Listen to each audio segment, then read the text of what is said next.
And I'm very happy to say that Scott Ritter joins us now, former US Marine officer, former esteemed weapons inspector, and the biggest viewed guest on the mother of all talk shows by a distance. Scott Ritter, welcome back. Can we start with that minor point? Did it come as a surprise to you that your Twitter account was reinstated?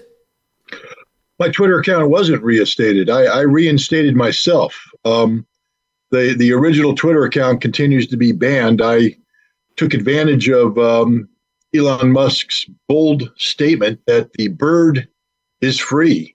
And so to test that theory, I reinstated myself onto Twitter by creating an illegal account. It's in my name. I'm not hiding who I am. And then I tested Elon Musk by making the following statement. Bucha was a war crime. Ukraine did it. And within 12 hours, Twitter banned me. So I wasn't reinstated. I reinstated myself. I repeated the same type of tweet that got me banned in the first place, and proving that there is truth and wisdom to the old Who song, "Won't Get Fooled Again, Meet the New Boss." Same as the old boss. I'm banned. I'm on appeal, and I'm waiting to find out what Elon Musk is going to do about it. Well, that is breaking news, I must say. Some of the man buns have not yet been fired, and this might be their rear guard action.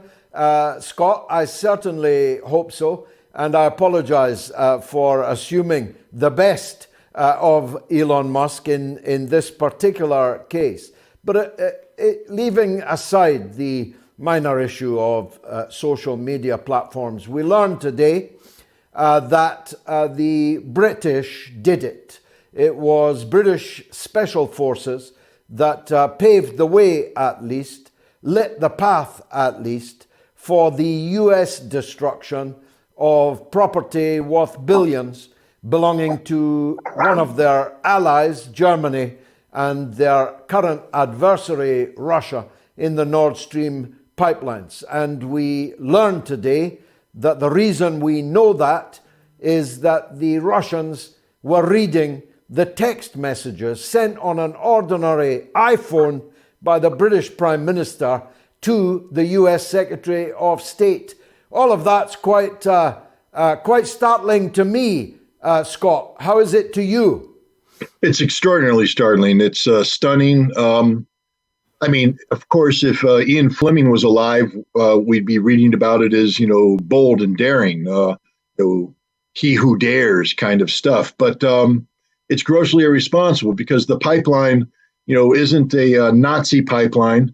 The pipeline is a multinational pipeline that services Germany and Europe. So I guess the British decided that he who dares should dare to attack their own allies, because that's what this was, a bold, and I'm being as sarcastic as I can be, attack against Germany, against fellow Europeans, against the European economy, against Europe's lifeline. Now Europe will suffer, and there's been an effort to blame the Russians, but the only people apparently they have to blame is the British. And their American masters, by the way, because I don't believe for a second that the British would have done this without a green light from Washington, D.C. What do you think of the code employed by the British Prime Minister? It's done, she texted to Blinken. That's deep cover, that, isn't it? Extraordinarily deep cover. And again, I think it shows the complicity of the United States. It's done, meaning that what's done? It has to stand for something. In this case, it was the destruction of the Nord Stream 1 and Nord Stream 2 pipelines.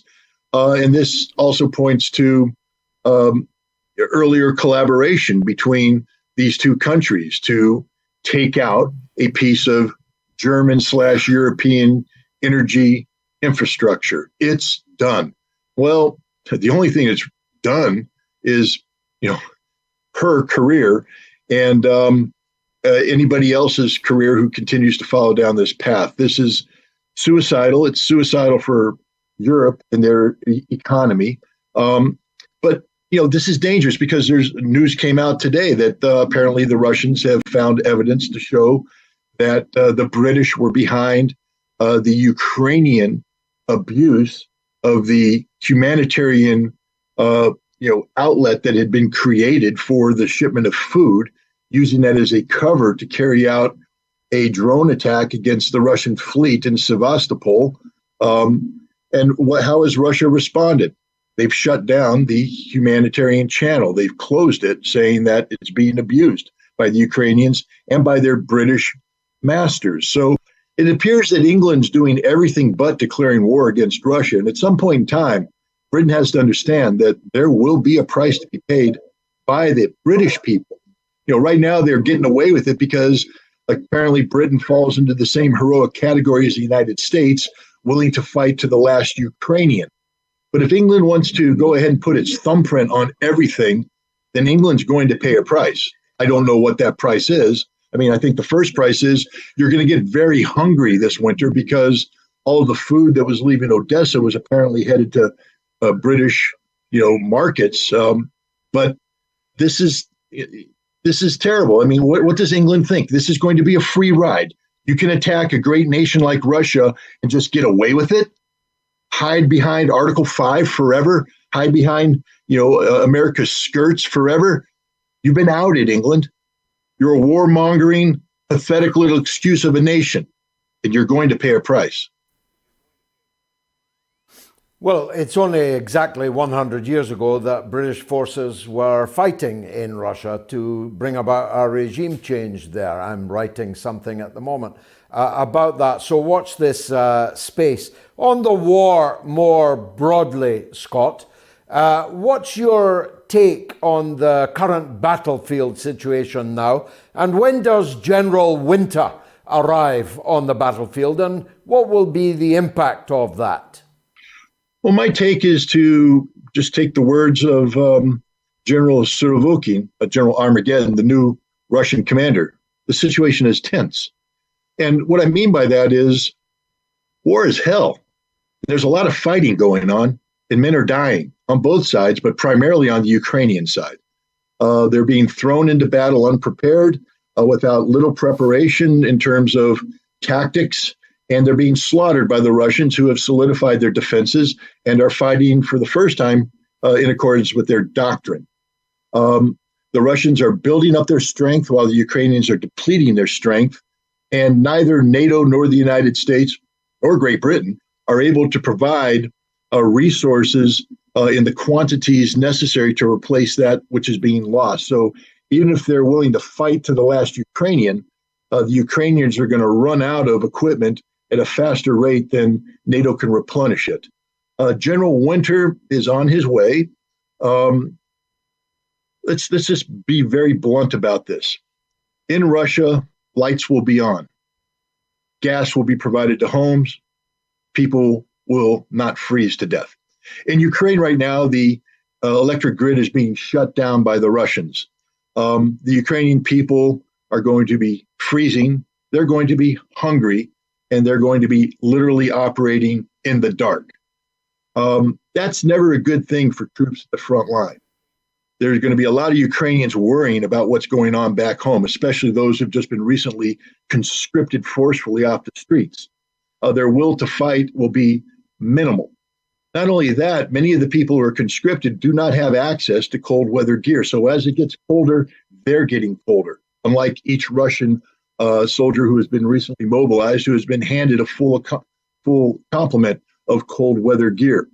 The Russians have the ability to rotate troops out of the front lines into the rear areas to get warm, to get well fed, to get rested before they rotate back in. Ukraine doesn't have that luxury. Their troops are going to the front line where they will stay until they either are dead, wounded, captured, or they retreat under pressure from the Russian soldiers.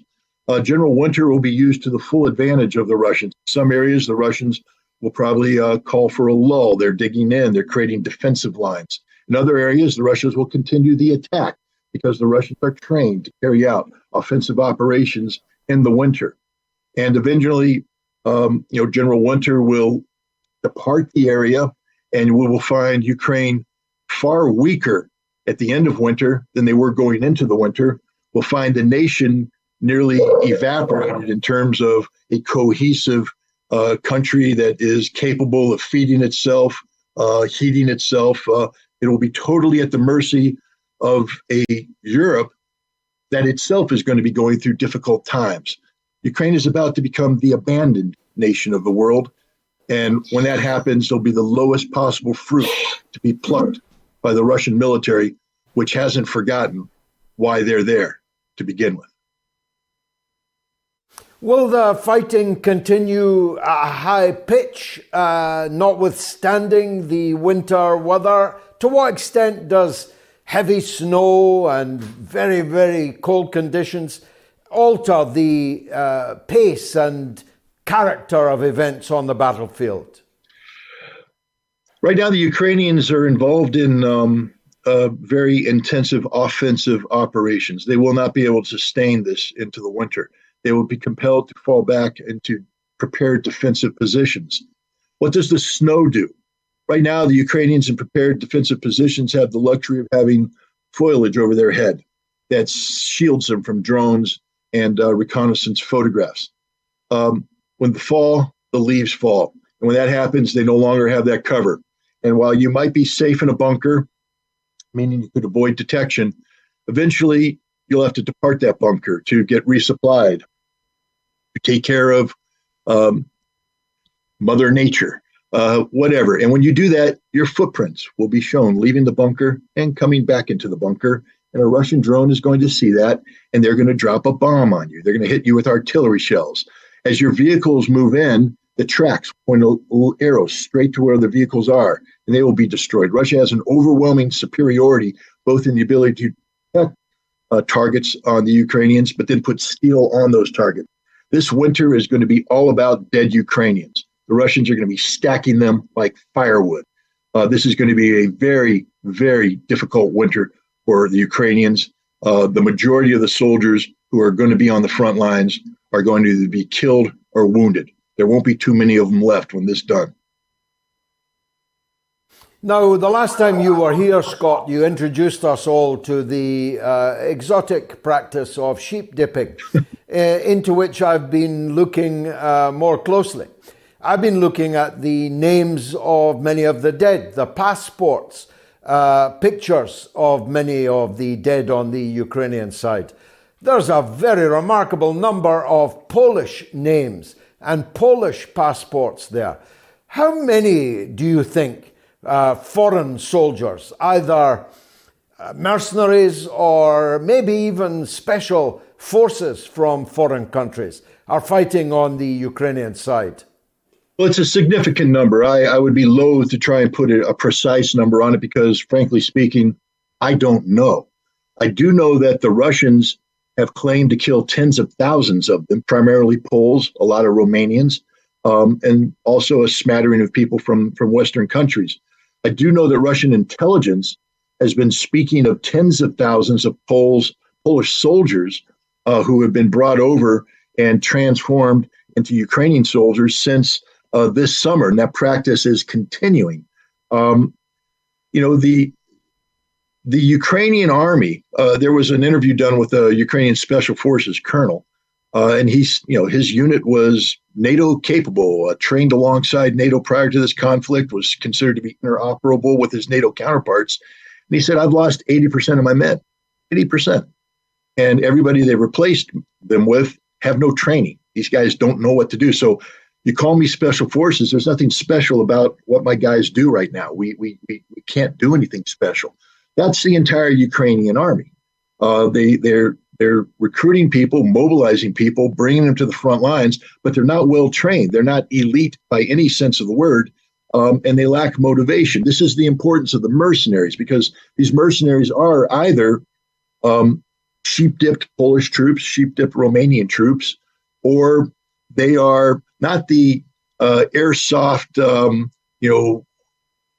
fake wannabes that came over early on, former guys who served as an admin clerk during the Afghan war who suddenly wanted to become a combat veteran and came to Ukraine only to die.